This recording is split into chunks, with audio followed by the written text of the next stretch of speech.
Ah, my good people, you already know what it is. We run you niggas, okay? I know it's annoying to hear this. You know, you've got Drizzy, who's on top of the rap game still. Still got in the chokehold more than 10 years later, a Toronto nigga.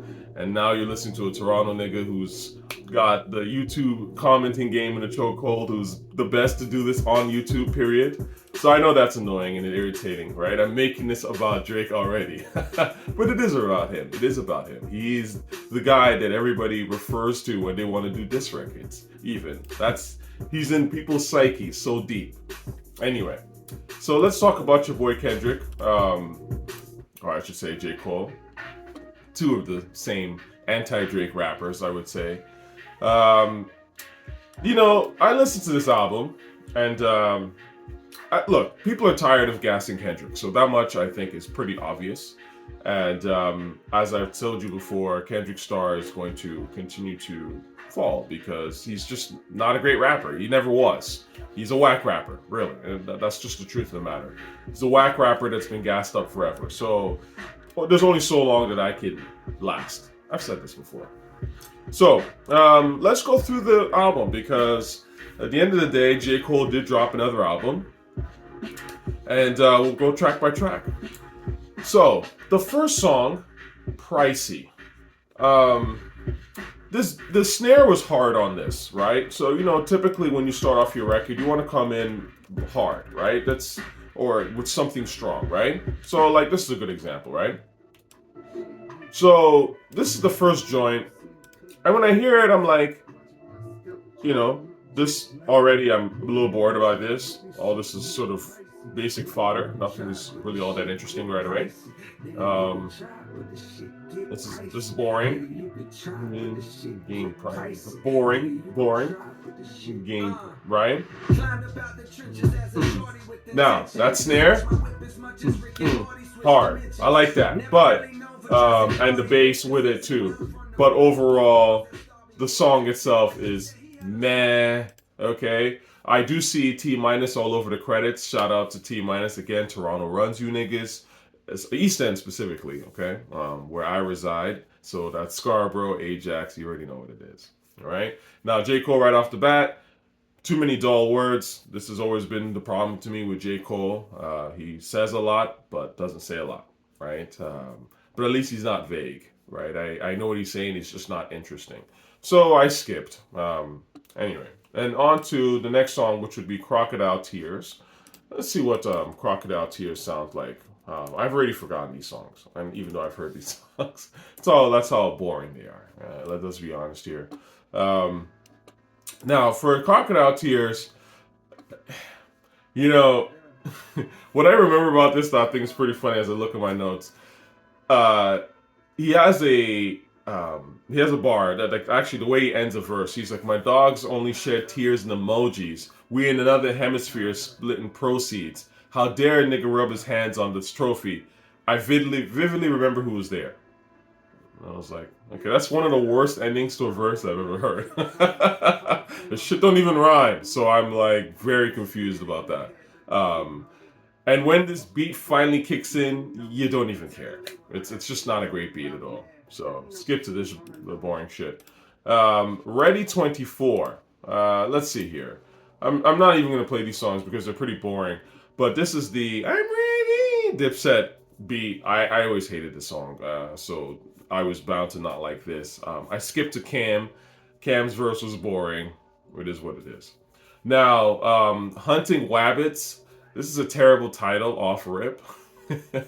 So I already saw this and I was like, I know the song's gonna be trash.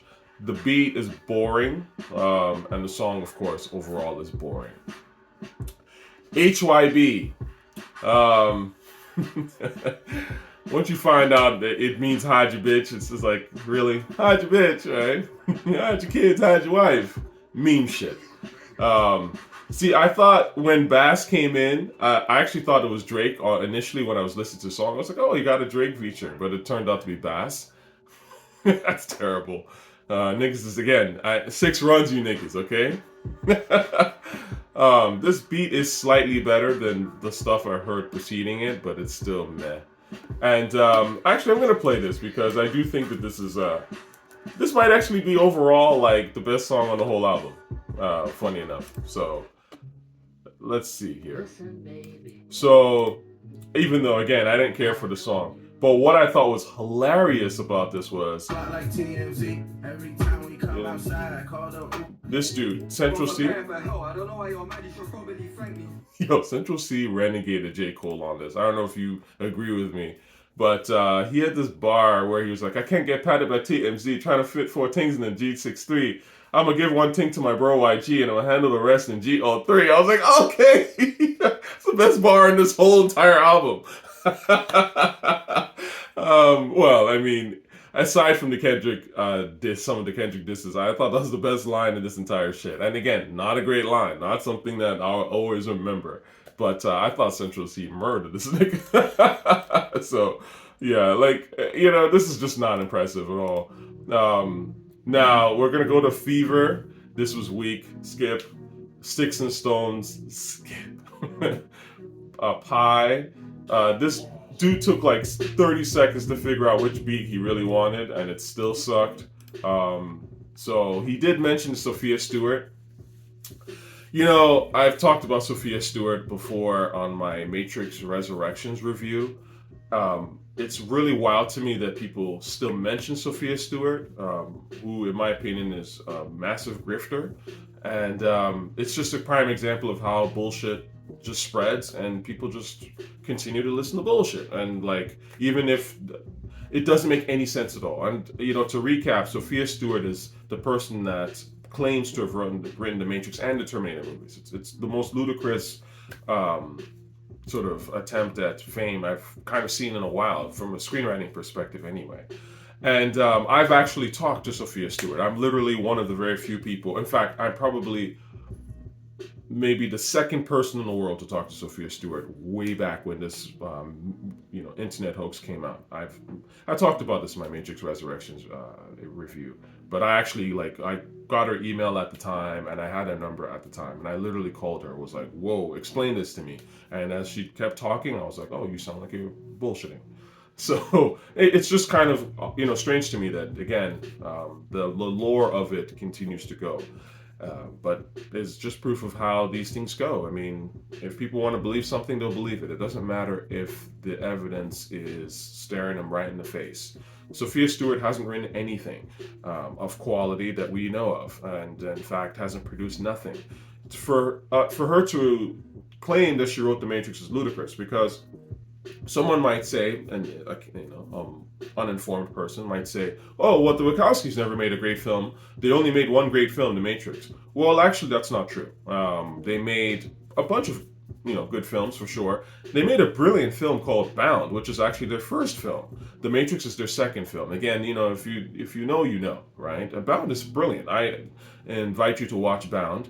If you can do Bound, right, on a low budget, make actually a relatively low budget film at the time to show that you can write brilliantly. And they even do bullet time in that movie. So they do little things that they then carry on to do in The Matrix. So what? Sophia Stewart wrote Bound as well? Get the fuck out of here. See, anyway, I don't have time for the bullshit. Now, moving on. Stealth Mode. Song's mad boring. 3001. So Mike, Will, and T-Minus together. You're like, oh shit, Mike, Will, T-Minus on the beat. And the beat's meh, trash. It tries to be hard, but it's really not that interesting.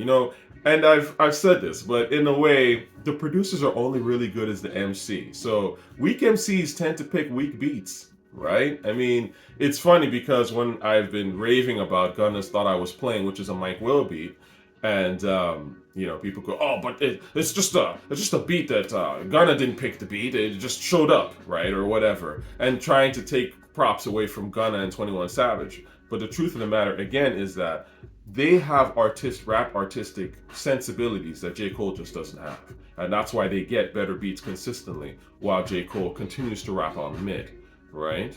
At the end of the day, man, beat picking is one of the most essential characteristics of what makes a great rapper, hands down.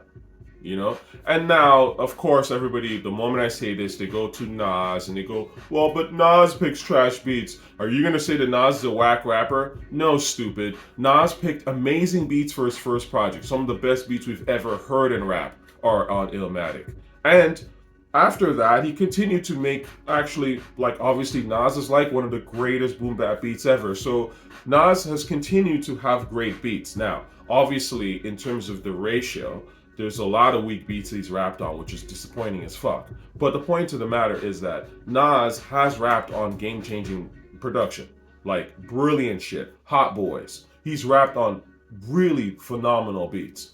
So if you have someone like J. Cole who's never rapped on a phenomenal beat ever, I mean, it's a little questionable, right? Nas has what? His catalog is so long. He's rapped on probably what? 20 to 40 incredible beats. Incredible. Like not even beats. And J. Cole, maybe 0.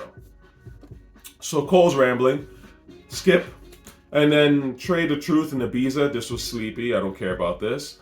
And then finally, we get to the last song, 7-minute drill. Okay, and for this, you know what? I'm gonna just go straight to it. 6, as we already know. Now, this is the song where I think this is the best song on the album. I'll never play it again though because I don't care. Once you get the information, the song itself, as in 7-minute drill, is not something that has any replay value, but it's like you get the information once and that's it. So there are some lines in here that I quite liked. They're again not the craziest lines I've ever heard, but very much I think accurate. And when you are dissing somebody, you have to actually just say the accurate shit. You have to diss the music. You have to diss how they approach the music. I definitely think this is sort of a light shot. This could have been much deeper in my opinion, but J. Cole's firing some warning shots, and they're good ones. The best lines to me here are, your second shit put niggas to sleep, but they gassed it. I mean, that's Kendrick's whole career. He comes out with sleepy music that people gas. We know this, right? It's very obvious. And it's funny because when I say this, people hate on me and send me messages on IG trying to, say racist shit or whatever. Clown ass. It doesn't matter, you know what I'm saying? And I know where, forum geeks and the whole nine always trying to talk about, your boy. But at the end of the day, what I say is real, and you already know this, and everybody can tell that Kendrick has his shit gassed up. It's part of his marketing campaign, right? But the truth of the matter is that if he wasn't dissing, we wouldn't be discussing him. And that's a bar. At the end, when J. Cole says, I'm fully loaded, nigga, I can drop like 2 classics right now. No, you can't.